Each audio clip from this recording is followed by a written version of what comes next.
దేవుడి సన్నిధిలో పెట్టినప్పుడు తెల్లారి వెళ్ళి మోసే చూశాడు. మోసే చూసినప్పుడు 11 కర్రలు ఎండిపోయే ఉన్నాయి, అహరోను కర్ర మాత్రమే చిగురించిందంట. హల్లెలూయా.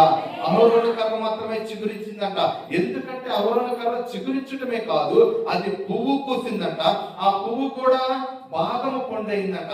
అంటే ఎంత స్పాట్ లో దేవుడు ఒక్క రోజులోనే ఆ కార్యం చేశాడంటే, ఒక్క నైట్ లోనే ఆ కార్యం చేశాడంటే, ఈ రోజున మనలో కూడా చిగురు పుట్టాలి.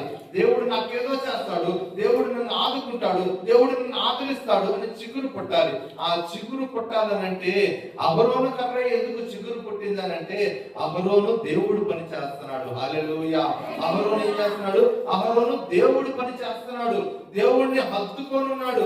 దేవుణ్ణి ఎప్పుడు కూడా అహరోను విడిచిపెట్టలేదు.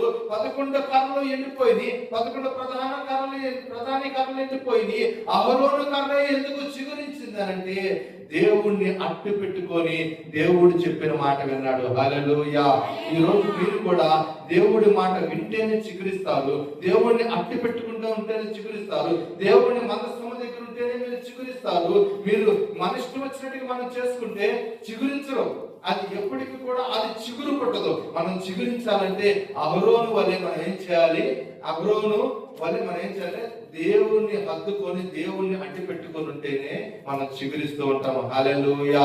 దావీదు మహారాజు కూడా ఒకానొకప్పుడు పడిపోయాడు, పాపం చేశాడు. అయినా కూడా దేవుడు క్షమించి మళ్ళీ ఆయనకి చిగురు పుట్టేలా చేశాడంటే దావీదు చేసిన భక్తి అలాంటిది. హల్లెలూయా. దావీదు చేసిన భక్తి ఎంత గొప్పదంటే, ఆయన చిన్న వయసు కానించే అడవిలోకి పంపించేసిన, అన్నలు చంపేయాలని చూసిన, ఆ ఊరు వాళ్ళు చంపేయాలని చూసిన, ఆయన ఎంత భక్తి చేసినవాడంటే, ఆయన చిన్నప్పుడు కానించే స్తుతి గానాలతో ఆయన చేసిన భక్తి బైబిల్ గ్రంథంలో ఎవ్వరూ చేయలేదని దేవుడే సాక్ష్యం ఇస్తున్నాడు. దావీదు నా హృదయానుసారుడు. హల్లెలూయా. దేవుడు సాక్ష్యం ఇస్తున్నాడమ్మా. దావీదు నా హృదయానుసారుడు దావీదు అని ఎవరు సాక్ష్యం ఇస్తున్నారంటే దేవుడే సాక్ష్యం ఇస్తున్నాడు. హల్లెలూయా. అంటే ఆయన ఎంత భక్తి చేస్తుంటాడు ఒకసారి ఆలోచించండి. అంత భక్తి చేసే దావీదు ఒకానొకప్పుడు పడిపోయాడు, బెత్షెబాయిలో పడిపోయి పాపం చేశాడు. పాపము చేసినా కూడా నాతాను ప్రవక్త వచ్చి, దావీదు చేసింది తప్పంటే ఎమ్మటినే నాతాను పాదాల మీద పడిపోయాడు, దేవుడి పాదాల మీద పడిపోయా నన్ను క్షమించయ్యా, నేను తెలిసే చేశాను ఈ పాపాన్ని అని ఎప్పుడైతే యథార్థంగా దేవుడి సన్నిధిలో దావీదు ఒప్పుకున్నాడో ఆయన పాపం క్షమించబడింది. ఆయన ఎవరికి తండ్రి అయ్యాడు?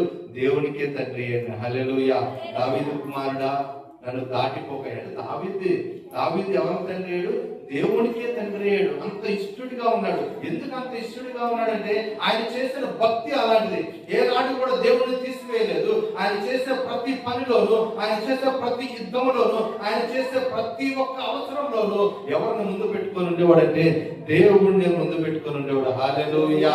హల్లెలూయా. అట్లా నువ్వు నేను కూడా ఈ రోజున దేవుణ్ణి ఎదురు పెట్టుకొని మనం చేసే ప్రతి ఒక్క పనిలోనూ, ప్రతి ఒక్క వ్యాపారంలోనూ, ప్రతి ఒక్క ఉద్యోగాల్లోనూ, ప్రతి ఒక్క చదువులోనూ మనం దేవుణ్ణి ఎప్పుడైతే ఎదురు పెట్టుకొని ఉంటామో, దేవుడు దావీదుకు తోడైన దేవుడు నీకు నాకు తోడై ఉండును గాక. హల్లెలూయా. ఇంకా మనం ముఖ్యంగా చెప్పుకోవాలంటే చిగురు పుట్టాలి. దేవుడి దగ్గర మనకి ఏం కావాలి? చిగురు పుట్టాలి. చిగురు పుట్టి పువ్వు పూయాలి. ఆ పువ్వు పండు అవ్వాలని ఏంటంటే చక్కటి భక్తి చేస్తా ఉండాలి. చక్కటి భక్తి చేస్తూ ఉంటే నిజంగానే మన కుటుంబాల స్థితిగతులు మారుతాయమ్మా. నా భార్య భక్తి చేసింది. ఈ రోజున మైలవరం పట్టణంలోనే ఒక కోటేశ్వరులుగా దేవుడు నిలబెట్టింది. కనీసం నాకు ఒకనొకప్పుడు చెప్పులు కూడా లేవు, కనీసం ఒక సైకిల్ కూడా